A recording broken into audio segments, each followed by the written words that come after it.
포인트는 그거잖아요. 네. 또 다른 나를 만나게 된다는 거잖아요. 그렇죠. 저는 그러니까 덜 죽은 애가 있는 거 이게 아니야? 핵심인 거죠. 17이 딱 깨어났는데 네.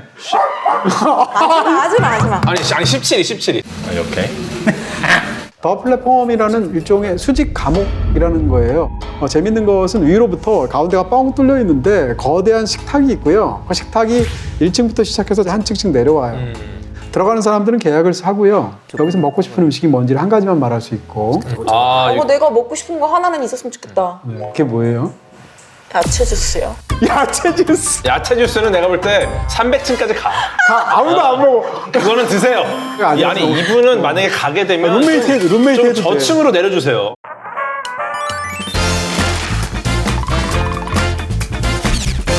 자유. 자유와 억압도 정말 심오한 주제예요. 야 진짜 심오하다 이거. 내가 쓰니까 이 자유가 짜투리 같네요. 잠이나 자유.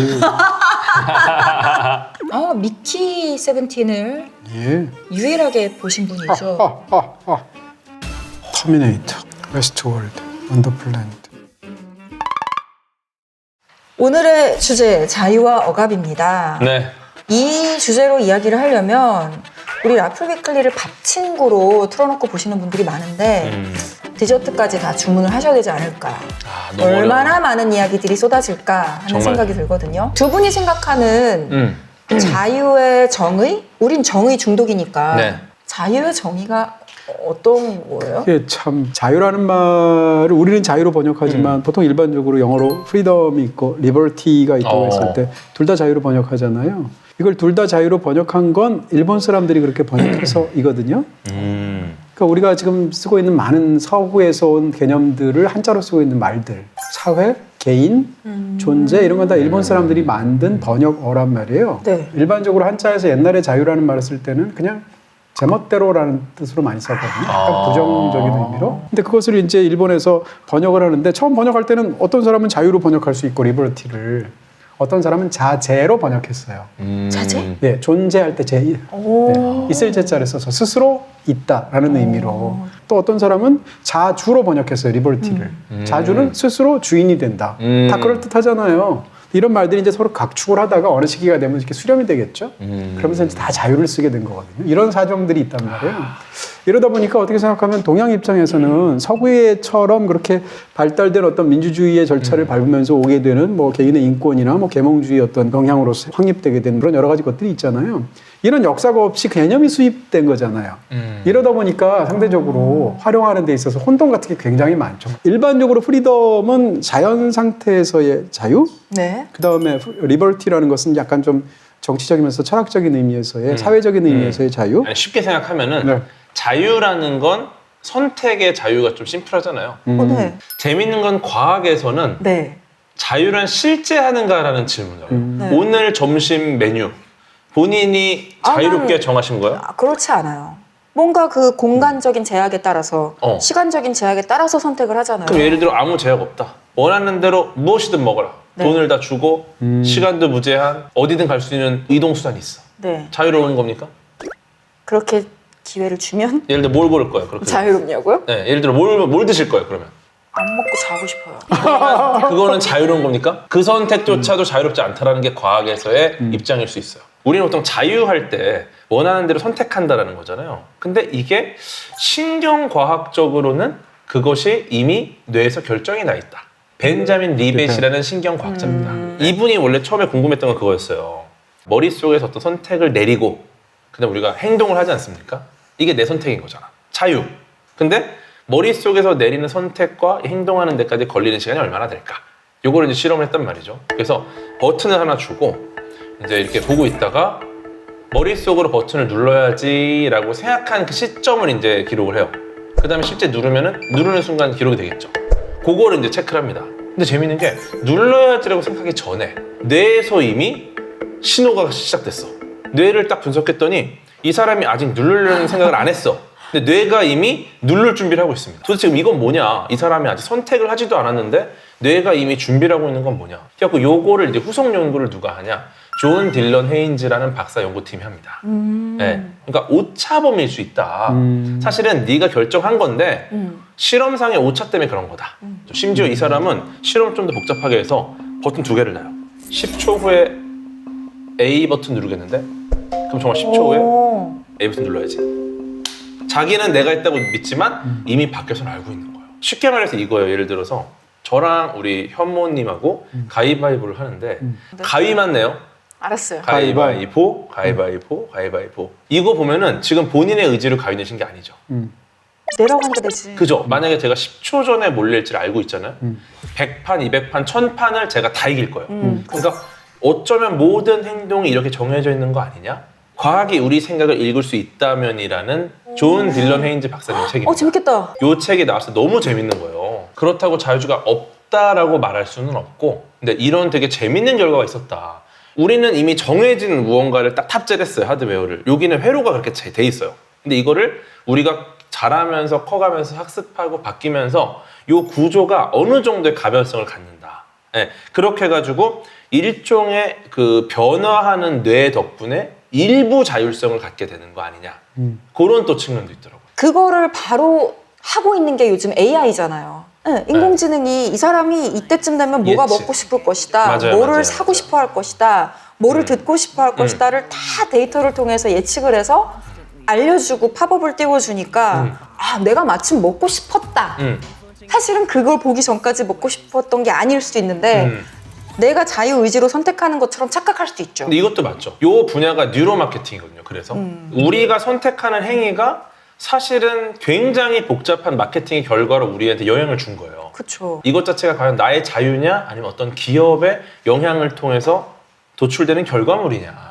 백화점 같은 데서 하다못해 무슨 디스플레이라는 방식이나 1층에 화장품 제품들 같은 것을 놓는 이유나 이런 것들이 다 어떻게 생각하면 일종의 행동 경제학 이런 것을 통해서 이 인간이 어떨 경우에 더 소비를 더 많이 하고 더 안 하는가에 대한 그렇죠, 그렇죠. 잼을 몇 가지 종류를 놓았을 때 사람들이 가장 많이 사가는가 뭐 이런 것에 대한 되게 재밌는 실험이죠. 정말 유잼이다. 잼 20종을 놓고서 네. 고르라고 하는 것보다 7종을 놓고서 그쵸. 고르라고 하는 게 훨씬 만족도가 높대요. 너무 선택이 많아지면 안 돼요. 또 이거는 자유가 아닌 거예요. 그래서 어떻게 보면 이제 과학에서는 자유가 뭐든지 선택할 수 있는 그게 자유가 아니라 주어진 환경 속에서 선택할 수 있는 범위를 확장해 나가는 과정.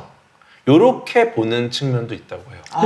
예. 선택의 폭을 넓히는 그죠, 거죠. 그렇죠. 사회 철학에서도 이제 자유로부터의 도피라는 개념이 있고 에리 프롬의 무슨 책이 있잖아요. 네, 그게 자유로부터의 도피죠. 맞아요. 사람들에게 자유를 무제한대로 주고 판단하게 하고 이러면 좋아할 것 같지만 거기서 인간들은 굉장히 불안해서 맞아요. 자기네 자유 같은 것을 뭐라고 할까 일종의 누구한테 이렇게 외주를 주거나 위탁하고 싶어하는 마음 같은 것이 있잖아요. 네. 이런 부분에서 참 그 묘한 통제받으려는 네. 욕구가 또 있죠. 맞아요. 그런 어떤 이상한 아이러니 같은 것들이 있죠. 그러면은 이제 알겠어요. 우리가 이번 주 주제를 자유라고 했으면 우리 얘기 못해. 맞아, 맞아. 자유라는 것을 이야기할 때 우리가 자유뿐만 아니라 어떤 개념을 얘기할 때 그 개념이 모호하면 그 반대항에 어떤 것이 있나. 예를 들어서 내가 어떤 사람인가를 설명하기 위해서는 나는 남과 어떻게 다른가를 설명할 필요가 있단 말이에요. 어떻게 보면 정체성이라는 것은 타자와의 구별 속에 생겨난단 말이에요. 이런 면에서 본다면 자유를 설명하기 위해서는 억압을 설명하는 것이 굉장히 좋은 방식일 수 있잖아요.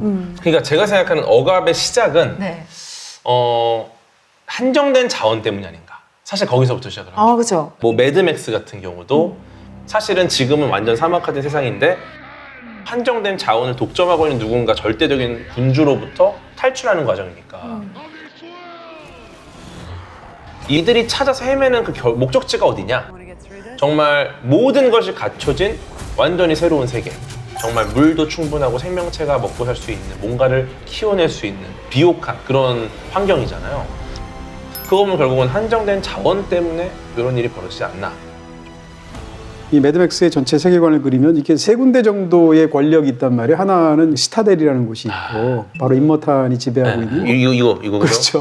거기서는 물도 나기도 하고요. 그게 있고 그다음 이쪽에 하나에는 이제 가스타운이 있어서 또 한쪽에는 또 이제 블랙팜이 있단 말이에요. 무기와 연료와 물과 이런 것들을 재화를 독점한 사람들이 서로 이제 연합을 하기도 하고 싸우기도 하고 거기서 이제 독재 정권이 생기기도 하고 이렇게 해서 이제 이 모든 이야기가 펼쳐지거든요. 그렇죠. 콘텐츠들 보면은 대부분이 다 그 어떤 한정된 자원 그렇죠. 이야기로 시작을 하는 거예요. 그 듄 같은 경우도 사실 그렇죠. 듄이 그 스파이스 멜란즈라는 그 한정된 자원이 있어요. 요것이 나오는 아라키스라는 행성이 등장함으로써 그 행성에 있는 자원을 갖고 이제 보유한 쪽과 뺏기지 않으려는 쪽과 몰래 그걸 사용하는 원주민들과의 어떤 권력 관계가 만들어지고 이 자원이 한정됐으니까 이것을 또 심지어 절대 양식이 불가능한 자원인 거죠. 거기서 벌어지는 이제 권력 구조가 영화의 큰 흐름이거든요. 어떻게 보면 그래서 이 자유나 억압은 역시나 한정된 자원이 핵심이 아닌가. 그 뒤에 나오는 스파이스가 사실은 이제 19세기, 20세기에서의 석유다 이렇게 해석하는 견해들도 굉장히 맞아요, 많고요. 맞아요. 왜냐면 이동 수단에 필요한 네, 거니까. 그러면서 이제 어떤 제국주의 네. 사이에서의 어떤 국가들 사이에서의 침탈이나 서로 경쟁 이런 것들을 사실은 SF적으로 번안하는 것이다 이런 견해들도 있어요. 있는데 경우는 다르지만 미키 세븐틴의 사례도 굉장히 재밌어요. 가장 간단히 얘기하면 봉준호 감독 영화 중에 가장 귀여운 영화. 아, 예요. 사실 내용으로 보면 굉장히 참혹할 수도 있는 얘기인데 봉준호 감독의 굉장히 큰 장점 중에 하나가 유머잖아요. Oh, man, he's alive. I'm fine. Thank you. 근데 일반적으로 봉준호의 영화들을 보면 초반에 굉장히 유머러스하고 중반까지 가다가 이제 후반부에 가면 참혹한 상황으로 넘어가는 경우. 뭐 그쵸. 기생충도 그렇고 괴물도 그렇죠. 재물도 그렇고. 근데 이 영화는 상황은 참혹한데 어찌됐건 끝까지 유머를 잃지 않아요. 훌륭한 이야기는 보통 아이러니를 잘 살린 이야기가 굉장히 많거든요. 그렇다고 했을 때 그 아이러니와 역설을 영화가 굉장히 잘 살린 영화 정도로 얘기할 수 있는데요. Hi, Mickey. Are you experiencing any vertigo? 지구에서 이제 지구가 적극적으로 이제 외계 행성들로 인구들을 보내서 식민화하고 있는 그런 시기인데, 근데 주인공인 미키라는 사람이 마카롱 가게를 합니다. 극 중에서. 왜냐하면 자기 친구인 스티븐 연이 마카롱이 잘 팔릴 거라고 했는데 말아먹게 돼요. 그러다가 이제 빌린 돈, 창업자금으로 쓰게 된 돈을 갚아야 되는데 돈이 없잖아요. 그러니까 사채업자가 이제 거의 폭력적으로 협박을 하죠. 그러니까 너무 무섭기도 하고 돈도 없고 그러니까 우주로 도망을 가요. 도망을 가서 이제 외계 행성으로 식민 이민을 하게 되는 그 우주선에 타게 되는데 타려면 기술이 있어야 된단 말이에요. 근데 다른 사람들은 다 어떤 기술이나 특성이 있는데 미키는 아무것도 없는 사람이라서 이 사람은 한 가지밖에 남아있는 자격이 없어요. 그게 뭔가 하면 expendable이라는 건데 쉽게 얘기하면 expendable이라는 게 소모품이라는 거잖아요. I should have read through it. 인류가 외계 행성에 정착하기 위해서는 예를 들면 그 외계 행성에 무슨 뭐 굉장히 바이러스가 있는지 없는지 숨은 실수가 있는지 없는지 위험한 혹독한 추위 속에 노출되면 몇 시간 만에 죽는지 이런 걸 알아야 되잖아요. 그걸 다 대신하는 거예요. 약간 그 카나리아 그렇습니다. 같은. 탄광의 카나리아 같은 거죠. 근데 탄광의 카나리아는 한 번 죽으면 끝인데 그쵸. 미키 원이 죽게 되면 그 죽은 재료나 여러 가지 쓰레기나 뭐 이런 것들 닭뼈 이런 거 가지고 모아가지고 3D 프린터로 만듭니다. 이 다시. 영화에서 가장 재밌는 장면인데. 제일 재밌는 기억은 공유가 되나요? 기억이 공유되는 게 아, 핵심이죠. 야. 업로드해야 되잖아요. 그렇죠. 미리. 미리 다 백업하듯이. 해놓고 그걸 다 해놓죠. 미키 17이 제목이라는 뜻은 미키가 16번 죽은 거예요. 그러네요. 얘는 직업이 죽는 게 직업인 거예요. 죽음을 통해서 어떻게 보면 인류에 기여한다라고 볼 수 있지만 이 사람 입장에서 보면 죽어도 영원히 죽어야 하는 존재. 좋네요. 세이브 포인트가 있으니까. 근데 죽음을 계속 경험해야 되잖아요. 근데 안 해본 경험하니까 좋을 수도 있을 것 같은데. 아니, 다양하게 죽고 싶으세요? 근데 살아있으니까. 근데 여기서 또 이제 포인트는 그거잖아요. 네. 또 다른 나를 만나게 된다는 거잖아요. 그렇죠. 그러니까 저는 그러니까 덜 죽은 애가 있는 거 아니야? 이게 핵심인 거죠. 영화는 영화의 못 봤는데 초반부가 됐는데 미키 17이 죽었다고 생각하는 게 영화의 첫 번째 장면이에요. 아, 17이 딱 깨어났는데 네. 하지 마. 아니 17이 18 보고서 아이씨 언제 나온 거야? 이랬을 거 아니야. 어쨌건 이런 상황 속에서 자기의 존재 조건에 제한이 있잖아요. 억압이 있잖아요. 이 상황에서 미키가 어떻게 생각하면 자기 고유의 정체성을 찾아가는 그런 어떤 영혼의 투쟁으로 볼 수도 있습니다. 이게 이제 영화에서 말하는 단 하나의 주제는 아닌데요. 그런 측면에서도 오늘 그 자유와 억압이라는 주제랑 관련이 되어 있죠. 근데 이런 류의 어떤 복제 인간 혹은 이제 약간 계속 살아나는 이런 형태의 이야기들이 많죠. 항상 이렇게 오류 때문에 시작을 하죠. 그러니까 원래는 시스템상 딱 죽고 나오고 해야 되는데 덜 죽거나 먼저 나오거나. 너무 유명한 데이비 보이라는 뮤지션 있잖아요. 그 아들인데 아들이 감독으로 만든 영화 중에 더 무운이라는 영화가 있어요. 맞죠. 저도 딱 그 그게 생각을 어떻게 했거든요. 생각하면 미키 세븐틴하고 네. 굉장히 비슷하다고 생각하는데 맞아요. 실제 영화를 보면 두 영화는 완전히 다르긴 한데요. 어찌됐건 핵심적인 모티브가 비슷한 부분이 있죠. 저도 이제 한 가지 말씀드리고 싶은 게 매트릭스의 주인공 네오 그 지하 도시 같은 거 살고 있잖아요. 사람들이 정말 불쌍하게. 시온. 네. 네. 근데 이게 굉장히 어려운 상황에서 진짜 현실이 있지만 이게 진정한 자유잖아요. 근데 재밌는 거는 오히려 기계의 문명으로부터 억압받는 상황이 나는 더 자유롭고 행복하다라고 느끼는 사람이 있는 거예요. 그래서 저는 진정한 자유라는 건 결국 억압 속에 있는 건가?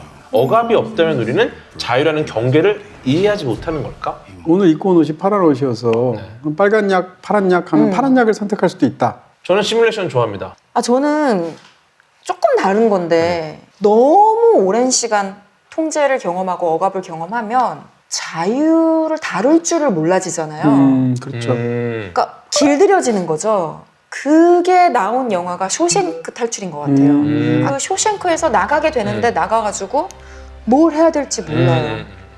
내 온 세월을 거기서 보냈고 내 동지들도 거기 다 있는데 친구들이 이제 와서 나는 이제 노인이 됐는데 뭘 하라는 거야.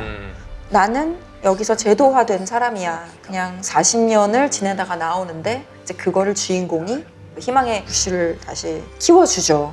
우리는 항상 다들 갈망하고 버거워하죠. 자유를 해바라기처럼 바라보는 것 같지만 사실 자유를 오랫동안 잃어버리면 길들여 버려지는 거예요, 그냥. 실제로 사회적인 의미에서는 자유가 그렇게 항상 얘기가 됐어요. 우리가 보통 항상 뭘 잘 모르면 메소포타미아에서부터 시작한다고 그랬잖아요. 이것도 그래요. 자유라는 개념 자체가 처음으로 인류 역사에서 기록에 남은 게 메소포타미아고 5,000년 전이거든요. 진짜요? 네. 모든 거기서 것은 다. 자유를 기록했어요? 네. 근데 거기서의 자유는 어떤 개념으로 사용하고 있냐면 노예가 아닌 상태. 노예가 아닌 네, 상태. 속박에 받지 않는 상태로서 자유라는 개념을 사용하고 있단 말이에요. 5,000년 전에 이미. 그 연원을 쫓아가면 그리스가 있단 말이에요. 네. 그리스에서 이제 민주정이 있으니까. 음. 그리스에서도 기록을 보면 예를 들어서 그리스가 패권을 놓고 이제 전투를 여러 차례 걸쳐서 벌였던 국가가 페르시아잖아요. 그런 과정에서 페르시아가 사신을 보내고 그걸 사신을 박대하고 그 과정에서 무마하려고 다시 그리스에서 사신 보내고 이런단 말이에요. 스파르타의 사신들이 이제 그 페르시아에 가서 이렇게 나누었던 얘기들이 있는데 거기서 자유라는 개념이 중요하게 나와요. 페르시아 니네 국민들은 니네 백성들은 이런 그 전제 군주 체제 하에서 통치를 받는 거 아니야. 우리 그리스는 우리가 어떻게 통제를 받을지를 우리 스스로 결정한다라고 말을 해요. Madness. This is Sparta! 이게 어떻게 생각하면 서양 역사에서의 대단하다. 최초로 자유가 된 거죠. 이게 벌써 2,000 몇백 년 전이니까. 이런 것이 이제 단계를 밟아 나와서 그 이후에 이제 우리가 알고 있는 서구에서 자유라는 개념이 확립된 것하고 관련이 있거든요. 근데 진짜 말씀하신 것처럼 우리가 뭐 노예 이렇게 생각하면 가장 가까웠던 게 미국에서 네네. 한 19세기까지도 그렇죠. 계속 노예 제도가 있었으니까 네. 그것만 떠올리지만 사실은 그 이전에 이미 유럽들이 다 식민지 개척하면서 노예 무역을 시작을 했고 그럼요. 네. 5,000년 역사에서 노예가 없었던 적은 없었어요. 없는 것 같아요. 역시 말하지만 메소포타미아에도 네. 있었어요. 있었고 노예를 어떻게 로마 시대에 노예로 만들었냐면 가장 흔한 것은 전쟁포로. 근데 전쟁포로를 데려오는 숫자가 상상을 초월해요. 3차 포에니 전쟁에서 이기고 나서 로마가 카르타고에서 데리고 온 전쟁 노예 숫자가 20만 명이에요. 기록에 따르면. 그 다음에 옛날에 로마에서는 부모가 자식을 버릴 권리가 있었어요. 어떤 한정된 조건 하에서. 그럼 부모가 자식을 버릴 수 있어요. 너무 잔인하다. 그러면은 아이는 버림을 받는 걸 애가 받아들여야 노예가 돼요? 되죠. 아, 아이는 선택권이 없죠. 뭐 이런다거나 빚을 못 갚았다. 그럼 노예가 되죠. 근데 또 그런 의미에서 이 로마 시대의 노예는 어떻게 생각하면 미국의 노예 제도의 노예보다는 그래도 훨씬 더 나은 대접들이 있어서 너무 심하게 이 사람이 때렸다라고 하면 이 사람 노예권이 박탈되기도 해요. 아, 너무 때리면. 또 로마 시대 노예가 워낙 비싸거든요. 4인 가족의 최저 생계비가 있다고 쳤을 때 그 1년 최저 생계비의 2배 정도의 값이었어요. 굉장히 비싼 거죠. 이런 식으로 해서 노예라는 것이 굉장히 귀하였는데 우리가 이제 그 유럽의 민족들을 이야기할 때 크게 무슨 뭐 게르만족이 있다, 뭐 무슨 켈트족이 있다, 뭐 슬라브족이 있다 그러잖아요. 지금 동유럽이나 이런 국가에 있는 사람들이 이제 슬라브족이잖아요. 슬라브라는 데서 영어로 슬레이브가 왔어요. 왜냐하면 중세 시대에 많은 경우에 지금 우리가 슬라브족이라고 말하는 동유럽 사람들이 노예로 많이 팔려갔단 말이에요. 영어에서 슬레이브라는 말을 사용할 때 저 슬라브 사람이잖아, 노예잖아 라는 의미로 해서 영어로 슬레이브가 나왔거든요. 이제 슬라브 사람 입장에서는 굉장히 기분 나쁜 말일 수 있죠. 이런 어떤 어원이 가질 정도로 애초에 노예란 말이 있었고 그 최악의 형태는 사실은 노예 무역을 통해서 아메리카로 갔던 아프리카 노예들이 몇 명인가 하면 1,200만 명이거든요. 인류 역사에서 1,200만 명 어마어마하잖아요. 그게 이제 숫자죠. 우리가 알고 있는 이제 아메리카의 흑인들의 역사인 건데 이런 걸 생각하면 어떻게 보면 계약이 되고 점점 더 처참하게 갔다고 할까? 이렇게 얘기할 수 있죠. 자유와 억압이라는 개념을 이제 쌍으로 우리가 이해하게 될 때 가장 대표적인 건 그 자유여신상을 떠올리면 돼요. 자유여신상이 너무 커서 잘 안 보이는데 사실 그 발 밑에 보면 자유여신상이 한 발을 앞으로 내디디고 있어요. 서 있는 게 아니라 자유여신상은 걸어가는 거거든요. 근데 걸어가는데 왜 걸어가냐면 밑에 사슬이 있어요. 조각으로 만들어져 있고 그 사슬을 끊고 밟은 채 자유여신상이 앞으로 가도록 돼 있거든요. 사슬을 있기에. 끊고 그걸 끊고 나아간다라는 개념이죠. 억압이 된 상태였다가 그렇죠. 끊어주는 그 장면을 자유라고 보는 거네요. 사회계약설 그 서문에 보면 어떤 말이 있냐면 굉장히 유명한 말인데 인간은 모두 자유로운 존재로 태어났다. 그런데 곳곳에서 사슬에 묶여 있다. 이게 굉장히 유명한 문장이란 말이에요. 그러니까 우리가 보통 알고 있는 그런 아메리카의 노예들을 최초로 했던 국가가 사실은 포르투갈이에요. 우리가 아까 그래서 사실은 제가 포르투갈을 포르투갈 가가지고 그 성당을 막 금으로 발라놓은 게 그게 다 브라질에서 다 가지고 온 어마어마한 양의 금이잖아요. 그렇죠. 그러니까 우리는 약탈해온 지금 거죠. 아름답다고 하면서 관광을 하지만 그렇죠. 노예가 없었으면 다 세워질 수 없는 그런 유산들이죠. 그럼 그 사람들은 어떻게 잡았을까라고 하면 그냥 백인들이 가서 물론 이 흑인들을 그냥 잡아서 아프리카 흑인들을 그대로 강제로 끌고 가서 납치해서 노예로 판 것도 있지만 많은 경우는 아프리카의 부족들끼리 전쟁을 한단 말이에요. 흑인 부족들끼리. 그럼 전쟁을 하게 되면 패하면 상대들을 노예로 잡아들이는 문화는 굉장히 인류에게 이렇게 폭넓게 있단 말이에요. 근데 아프리카에서는 노예가 어떤 개념인가 하면 그렇게 해서 전쟁에서 진 부족을 우리의 노예로 삼는다 하더라도 기껏해야 가사노동 정도 시키고요. 심지어는 가족의 일원으로 대접을 한단 말이에요. 이런 정도의 노예였는데 이쪽 아메리카 와서는 그게 엄청나게 끔찍하죠. 결국은 지금 미국이라는 나라가 생기고 남북전쟁이 생기고 링컨이 위대한 인물이고 했던 이 모든 일들이 사실 이거랑 관련이 있잖아요. 북부 입장에서 보면 북부는 구릉지가 많거든요. 실제로 가보게 되면 산들 같은 게 발달되어 있고 경작지나 이런 것이 20%밖에 안 돼요. 근데 남쪽 버지니아 이쪽에서는 대평원들이 있단 말이에요. 이러다 보니까 농장이 발달하잖아요. 북쪽은 필요가 없어요, 노예가. 왜냐하면 상공업이 발달하고 농업이 발달할 정도로 논밭이 없단 말이에요. 밭이 없단 말이에요. 그럼 남쪽은 필요하잖아요. 이러는 과정에서 남과 북의 경제적인 때문에 이해도의 차이가 생기게 됐는데 초기에 미국의 역사를 보게 되면 동쪽에서부터 서쪽으로 점점 확장하는 역사잖아요. 19세기에. 이 위에는 자유주의고 노예가 없는, 밑에는 이제 노예주잖아요. 근데 이게 공교롭게도 11대 11이 됐어요. 22개 주였어요. 초기에는. 그 상황에서 11대 11이니까 새로 주가 추가될 때마다 이 주가 자유주냐 노예주냐에 따라서 힘의 균형이 확 쏠리잖아요. 이런 상황에서 양쪽에서 이제 극도로 정치적인 싸움을 하게 되는데 그때 대통령이 딱 된 사람이 누구냐면 바로 링컨이에요. 링컨이 이제 공화당 후보로 대통령이 당선됐잖아요. 본인의 공약이기도 하고 자기가 밀어붙인 것 자체가 노예를 해방하겠다라고 하니까 이 11개의 노예주 입장에서는 어떻게 되겠어요? 받아들일 수가 없겠죠? 그래서 이제 남북전쟁이 벌어지게 되고 노예 해방이 있고 그 이후 우리가 아는 미국 역사가 펼쳐지게 된 건데 노예제는 철저하게 돈 때문에 Shall we stop this bleeding? 그리고 그 해방도 백인에 의해서 해방이 됐고. 그렇죠. 어찌됐건 이 과정에서 그런 이야기를 너무 잘 다룬 영화가 바로 노예 12년이에요. 생각보다 노예를 주제로 한 영화가 없어요. 영국에서 살고 있는 흑인 감독, 아주 뛰어난 감독인데 스티븐 맥퀸이라는 사람이 자기가 노예제에 대해서 제대로 이해를 하고 싶어서 영화를 보려니까 영화가 몇 개 없는 거예요. 그래서 난 내가 만들고 싶은 영화를 만든 게 아니라 보고 싶은 영화를 만들었다라고 얘기한 게 바로 노예 12년이고요. 그러니까 일단 19세기 초반이 되면 어찌됐건 노예 무역이 금지됐단 말이에요. 근데 남부 입장에서 보면 경제가 점점점 발달하고 대농장에서 이제 목화, 면화 산업이 굉장히 중요한데 일꾼이 없잖아요. 이 상황에서 어떡하겠어요? 일꾼은 없고 노예 수입은 금지되고 그러니까 자유주의에 있는 자유인인 흑인들을 납치하는 거예요. 유괴하는 거예요. 유괴해서 노예 주고 데리고 오면 노예가 되는 거잖아요. 불법적인 방식으로.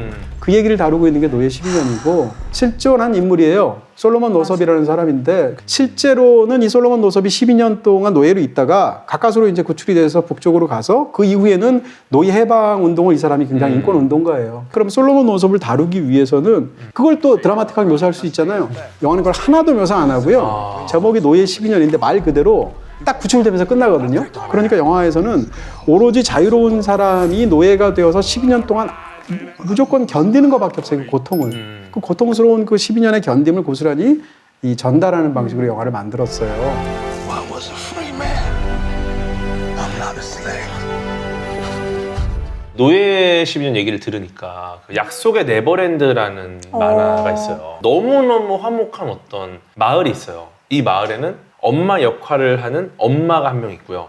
다 엄마라 불러요. 그 다음에 정말 맑고 투명하고 똑똑하고 착한 아이들이 여기서 살아요. 네. 근데 보는데 이 아이들 중에 특정한 나이, 특정한 성적 조건 이런 것들이 클리어가 되면 이 아이는 이제 좋은 부모에게 떠나요. 이 아이 중에 굉장히 똑똑한 아이들이 몇 명이 있습니다. 얘네가 무언가 우연히 어떤 것들을 보고 의심하기 시작해요. 이곳은 도대체 뭐지? 그런 고민을 하면서 하는데 어떻게 보면 이게 초반부에 굉장히 충격적인 반전이에요. 거의 노예와 가깝다. 엄청나게 자유를 억압받고 있는, 억압받는 것을 모르게 억압을 해야 되는 장소를 만들어 놓고 이걸 위해 어떤 약속을 합니다. 그래서 이제 이 제목이 약속의 네버랜드인데 그 어린아이들이 머리와 기지와 어떤 연기력과 이런 걸 통해서 돌파구를 마련해 나가는 그런 게 굉장히 모험이기도 한데 이 전체적인 스토리는 자유와 억압이란 주제에 너무 잘 맞는 네, 콘텐츠다. 노예 제도가 꼭 있지 않아도 제도 하에서 거래된 노예가 아니더라도 네. 자유와 박탈당한 채 살아온 역사가 되게 많잖아요. 그쵸. 특히나 이제 아프리카 흑인들을 소재로 한 영화 중에서 컬러 퍼플이었던 것 같아요. 80년대에 나왔던 컬러 퍼플이 있고 스필버그가 만들었던. 네, 그 영화도 너무 재밌었는데 최근에 뮤지컬 영화로 다시 나왔잖아요. 이건 또 오프라 윈프리가 제작에 참여를 했는데 전 두 개 다 재밌게 봤거든요. 그 아버지들이 왜 다른 사람이 와서 이만큼 거액의 돈을 주면 딸을 그냥 이렇게 시집을 보내기도 했었잖아요. 그러면서 원래는 이 자매가 너무 친하게 지냈다가 한 사람이 아저씨한테 시집을 가게 되고 둘이 떨어져서 살아요. 아이고. 그리고 계속 동생은 이제 편지를 보냈었고 그 편지를 그냥 항상 숨기고 나한테 보여주질 않았으니까 동생이 잘 살아있는지 조카들은 잘 있는지도 모르고 살다가 나중에 이제 어떤 사람의 도움을 받아서 동생도 잘 있고 아이들도 잘 있구나 하면서 재회하게 되는 그런 내용인데 정말 짧게 축약해서 얘기했지만 이들의 이 자매의 삶이 네. 너무 굴곡이 져 있죠. 컬러 퍼플 하면 이제 저는 이런 그 영화를 저도 이제 어린 시절에 봐서 굉장히 선명하게 기억이 되는데 제 기억이 맞다면 우리나라에서 최초로 영화 관람권 입장료를 4,000원 받은 영화가 컬러 퍼플이에요. 와. 그냥 기억이에요, 제 기억. 그 전까지는 3,000원, 3,500원이었는데 서울 피카디리 극장에서 처음으로 4,000원 올리면서 상영했던 영화가 컬러 퍼플이거든요. 대작이었나 보다, 년도예요? 대작. 80년대 초반에.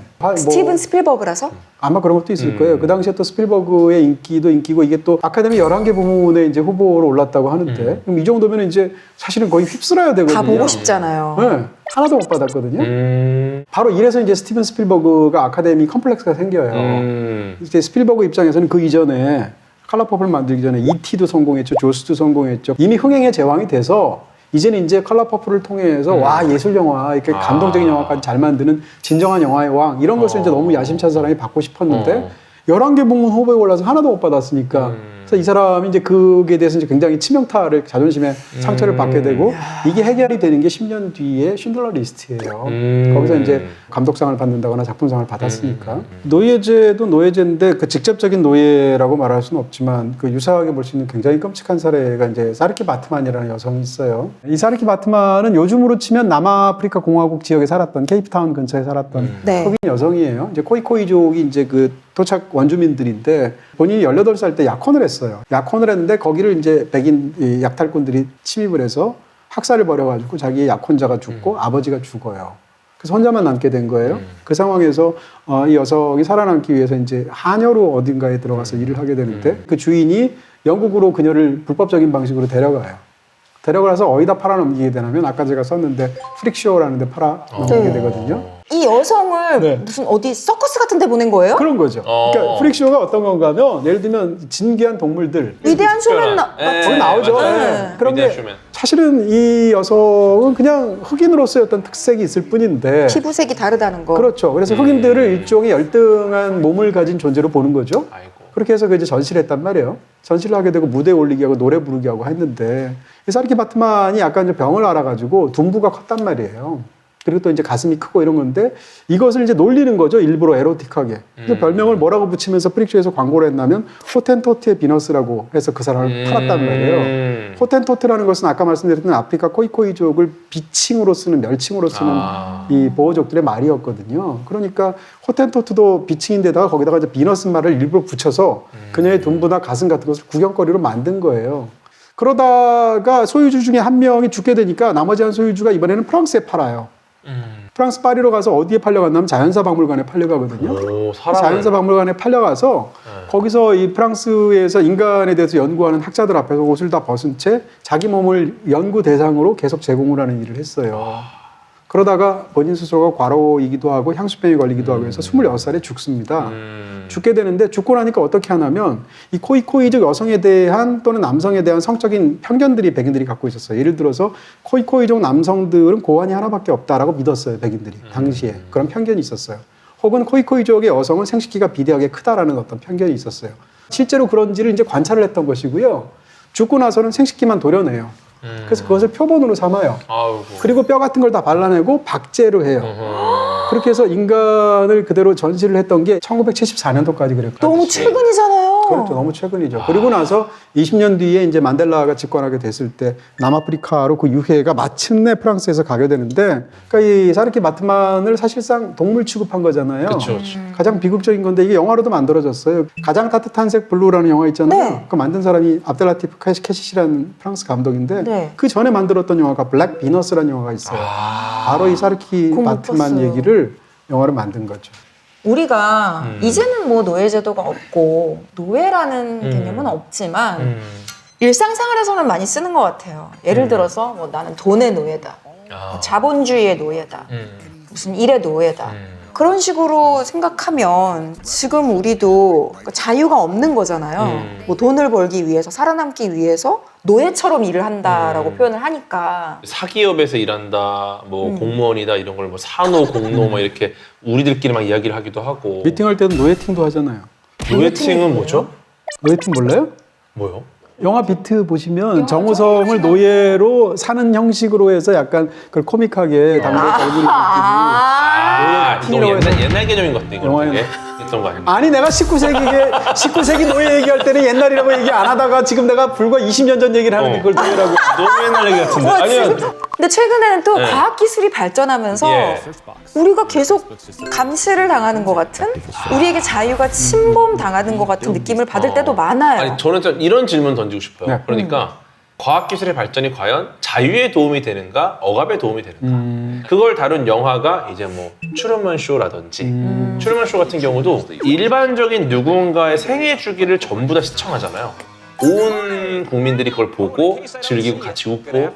근데 이것 때문에 한 개인의 자유는 완전히 말살된 상태죠.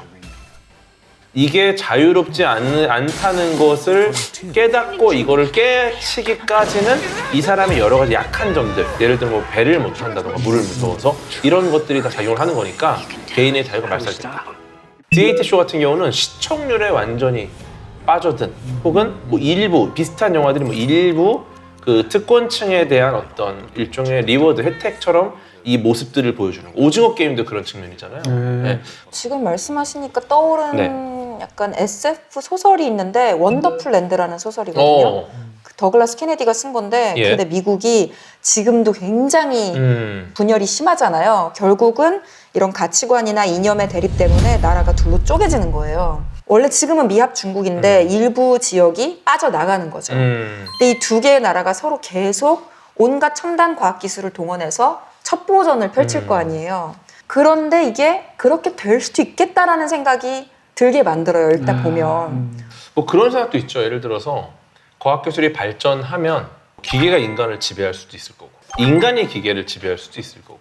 저도 이제 보통 이제 기계가 인간을 지배한다라는 게 어디서 시작이 되냐면, 인간에 의해서 만들어진 굉장히 고도화된 어떤 기계 문명이 만들어지면 얘네들은 우리보다 우월하기 때문에 인간을 노예처럼 부릴 것이다. 이런 상상에서 나온 게 터미네이터라는 영화잖아요. 예. 근데 최근에 본 웨스트월드라는 드라마 시리즈가 있는데 인간과 거의 동일하게 만들어진 안드로이드들을 놀이공원처럼 만들어 놓고 인간은 거기서 완전히 지배자로서 모든 향락을 누려요.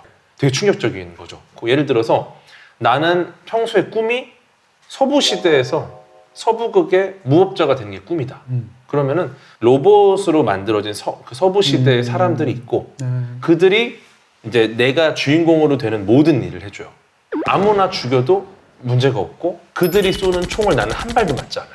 그래서 원하는 모든 걸 뭐 약탈이든 뭐든 나쁜 짓 다 할 수 있고, 근데 그것을 하루에 수천만 원의 돈을 내고 즐기는 거예요. 이건 그러니까 자본주의의 무시무시함인데, 근데 여기서도 이제 기계가 조금씩 변화하기 시작해요. 여기 있는 인공지능이. 그래서 자유에 대한 갈망이 어디서 시작하느냐를 보면은 나에 대한 인식에서 시작하거든요.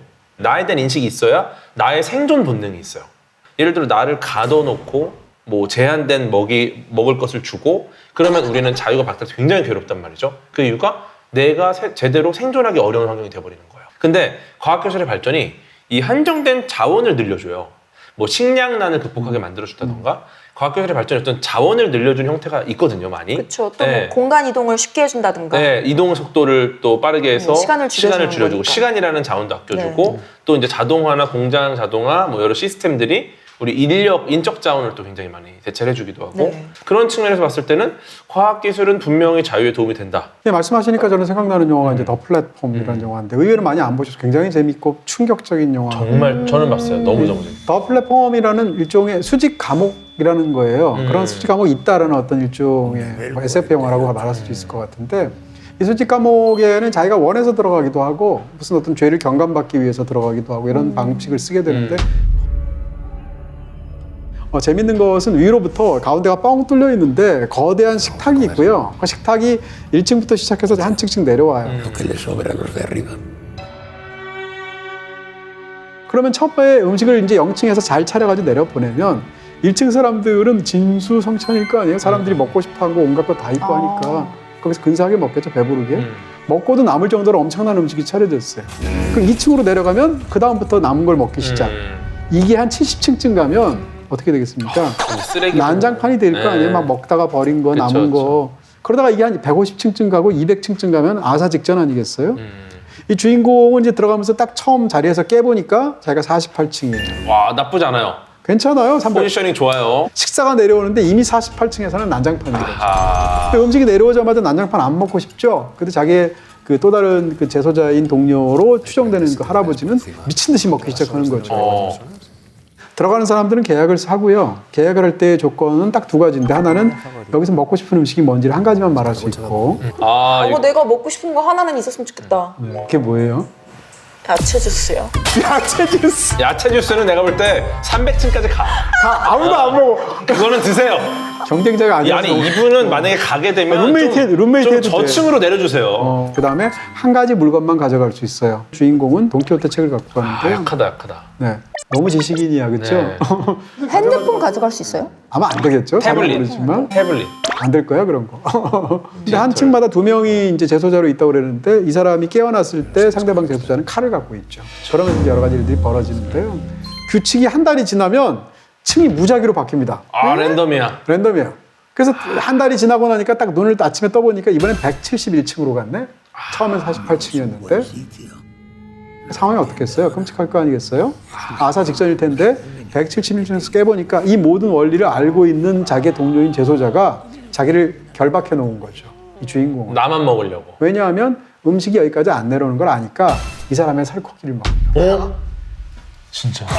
그래서 칼을 들고 있는 거예요. 거기까지 안 먹어. 차라리 먹다 남긴 그러다 음식 말았구나. 먹는 게 거기까지 못 봤어. 낫지. 저는 이러면서 이제 벌어지는 이야기예요. 제가 지금 말씀드리는 건 이제 초반 상황만 말씀드렸고요. 그러니까 굉장히 재밌잖아요. 역시 그렇게 던져서 이렇게 배트맨 이렇게 타고 올라가는 거 있잖아요. 그런 거 챙겨봤어야 된다. 근데 먹고 싶은 거 하나씩은 말하라고 했잖아요. 그게 들어가 있겠죠. 말하는데 그게 이제 음식 속으로는 들어가 있으나 본인이 그걸 먹을 건 아니죠. 딴 사람이 먹어버릴 수 있는 거예요? 그럼요. 그러니까 다시 말하면 바로 위층 사람들이 먹고 남긴 것만 내가 먹을 수 있죠. 진짜요? 이런 상황인데 야 이거 다 비슷하게 말하면 뭐 네. 예를 들어 한 300명이 다 치킨만 말했으면 치킨만 꽉 찼으면 물리겠다. 치킨도 무슨 뭐 비비치도 있고 뭐 교촌 치킨도 있고 브랜드로 다양하니까. 이렇게. 네. 이게 사실은 이런 얘기 하잖아요. 지금 세계 인구가 80억이 넘는데 전 세계에서 똑같네. 식량 생산하는 것을 다 모으면 80억 배불리 먹고 남는단 말이에요. 똑같네. 맞아, 그런데 특정한 국가들이 음식물 쓰레기나 뭐 이런 걸 엄청 넘치도록 하면서도 어떤 곳에서는 굶주리고 있잖아요. 어떤 이런 곳은 남아서 다 버리고. 그러니까 그렇죠. 음식 어떤 곳은 없어서 진짜 먹고. 버리지 말아요. 맞아. 그런 의미에서 이런 것들을 일종의 사회 실험적인 환경으로 보면서 0층 사람들은 음식을 만들어서 내려보내면서 인간성에 대해서 기본적으로 비관하고 있어요. 인간은 스스로를 구원할 수 없고 인간성이라는 건 결국은 이런 혹독한 환경 속에서 쓰레기가 될 수밖에 없고 그럼에도 불구하고 과연 인간성에 희망이 있을까를 쳐다보는 거예요. 그들은 먹지 않고 계속 내려보내면서 아 이걸 그러면서 초반부에 이제 펼쳐지는 한 1회 자리 정도 번호 층 받은 분들이 예를 들어 앞접시에서 집게를 좀 놔서 예를 들어 첫 번째 층에서 집게를 좀 가져가서 놓고 이렇게 해서 세팅을 해놓을 테니까 다음에 네. 랜덤하게 뷔페, 뷔페처럼. 걸려도 뷔페, 앞접시 깨끗하게 그 영화 제목이 더 플랫폼이 아니고 더 뷔페죠. 그렇게 가면은 네. 합의가 좀 될 텐데 그러니까 왜 그러는 거지? 바로 이런 고민을 가지라고 영화를 만든 거죠. 네. 이 고민을 가지라고. 근데 잘 만든 영화였어요. 저도 이제 기억이 영화 허트로커를 보면 영화 자체가 워낙 훌륭하기도 하고 그 이제 이라크 전에서 이제 폭발물을 해체하는 사람들 얘기잖아요. 근데 이 모든 일이 다 끝나서 제대를 해요. 주인공이 영화의 맨 마지막 장면을 보면 이 얘기를 하려면 스포일러 말할 수밖에 없으니까 혹시 안 보신 분들이면 이렇게 네네네. 나중에 보시고요. 딱 2분만 정확하게 좋습니다. 했습니다. 좋습니다. 네. 그 제러미 레너가 그 마약이래. 마약이 왜 나와? 아니, 2분 들었는데 바로 에러가 났어요. 시끄러. 가만히 있어. 바로 에러 났어. 제러미 레너가 이제 제대를 해요. 와, 이 학교에서. 제로미 레너가 나와요? 네, 주인공이에요. 끼어들지 마. 이거 끼어들지 마. 어. 네, 네. 시끄러워. 네, 그래서 돌아옵니다. 돌아오는데 제대를 했잖아요. 전쟁에서 이제 자기가 죽을 뻔한 그런 수많은 위기를 겪고 마침내 네. 집에 돌아오니까 사랑하는 아내가 있고 또 이제 아이가 있단 말이에요. 그런 상황에서 마트에 가요. 마트를 가서 물건을 고르게 되는데 뭘 해야 될지 모르겠는 거예요. 이 남자는. 그런 상황에서 아내가 뭐해 시리얼 하나 골라와 라고 하는데 시리얼을 고르려고 딱 보니까 시리얼이 수십 가지가 너무 있네. 많죠. 마트에서. 거기서 판단을 못하는 거예요. 이 자유 속에서 어떤 선택을 해야 될지. 그리고 나서 자기 아이를 보는데 아이한테 그렇게 얘기해요. 너는 지금 재밌는 게 많지. 그렇지만 나이가 들고 되면 재밌는 게 점점점 하나나 두 개로 줄어들게 된단다. 하더니 영화가 마지막 장면이 되면 아니 세상에서 이 가족과 안락과 죽음으로부터 벗어난 자기 환경을 버리고 다시 방호복을 입고 다시 지뢰를 해체하기 위해서 폭탄 해체하기 위해서 걸어가는 게 영화의 마지막 장면이에요. 그게 더 자유로운 거야. 네, 그러니까 어떻게 생각하면 이런 그 전쟁의 격렬함에 중독됐다라고 볼 수도 있고 다른 한편으로는 이런 시리얼을 고르는 것 같은 데서 오는 것 같은 그런 자유를 포기하고 싶은 거예요. 그러니까 폭탄 해체는 그냥 자기한테 하는 일이 그냥 어제도 폭탄 해체한 거 오늘도 폭탄 해체하고 내일도 폭탄 해체하면 되는 거잖아요. 이런 측면에서 그러니까 어떤 루틴이 있는 거잖아요. 네, 인간이 그런 자유를 스스로가 포기하고 어떻게 보면 그런 중독의 세계로 돌아가는 거거든요. 어렵다. 아, 근데 진짜 진격의 거인 얘기도 못했고 해요. 2분 만에. 누가 못하게 했어요 네. 지금? 이분들입니다. 자유롭게 좋습니다. 하세요. 네, 진격의 거인의 네. 어떤 시대인지 어떤 환경인지 모르는데 인간들이 장벽을 쌓고 모여 살아요. 그리고 이게 바깥쪽은 조금 가난한 사람들, 힘없는 사람들, 안쪽은 정말 중요한 이 나라의 중요한 사람들이 살아서 바깥쪽에는 거인들이 사는 세상이에요. 이 거인들은 왜 우리를 이렇게 가두고 있을까? 그 비밀을 찾아 나가는 이 인류에 대한 이야기예요. 후반부로 가면서 거인들에 대한 비밀이 밝혀지거든요. 그러한 미스테리함들이 진화 생물학적으로 전부 다 떡밥이 회수가 돼요. 오. 정말 놀랍게도 오. 인간이 음식 그 에너지원이 아니에요. 근데 왜 그럼 거인은 에너지원이 아닌 인간을 먹는가? 네. 거기에 대한 모든 이야기와 그들이 왜 갇혀 있는가, 거인들은 어디서 왔는가, 이 비밀이 후반부에 다 풀려요. 그런 작품이 자유와 억압을 나타내는 진격의 거인이라는 작품이 있습니다. 어떻게 좀 충분히 자유롭게 오늘 하고 싶은 얘기들 다 한 것 같아요. 못했습니다. 됐어요? 지금 제작진이 억압하고 있나요? 제작진의 이 무언의 억압, 편집의 권력. 댓글에 구독자분들이 이런 얘기들 많이 네. 하시던데 궤도님, 동진님 좀 가둬놓고 계속 방송하시면 안 되냐고. 맞아. 대신 구독자 여러분들께서 댓글로 네. 그 작품들에 대한 이야기 많이 남겨주시면 감사하겠습니다. 그리고 라이프 플러스 트라이브 앱 다운 받으셔서 3MC의 히든 콘텐츠도 확인해 주시고요. 오늘 토크 재미있으셨다면 라이프 플러스 TV 채널 구독, 좋아요, 알림 설정, 댓글까지 남겨주시기 바랍니다. 자, 다음 주에는 또 얼마나 놀라운 주제로 얼마나 자유로운 토크를 이어갈지 기대해 주시고요. 다음 주에 만날게요. 감사합니다. 고맙습니다. 고맙습니다. 공주와 왕자를 주제로 이야기하는 날이 올 줄이야. 근데 디즈니 공주들을 봐도 이성적인 끌림이 있는 적은 없었어요. 그거 보고 이런 끌림이 있으면 이상하지. 공주조차도 보통 한 방에서 50명이 잡니다. 네? 남자 시종들도 같이 자요. 엘사는 연력하기다. 야수 과학적으로 가능한가? 어헐뉴얼 부를 때 네. 이렇게 돼야 돼. 선풍기 되듯이. 약하죠? 백설공주로 아니, 약해, 하겠습니다. 100년 동안 입을 닫고 자면 그 어머. 100년 만에 키스를 하면 어떨까요?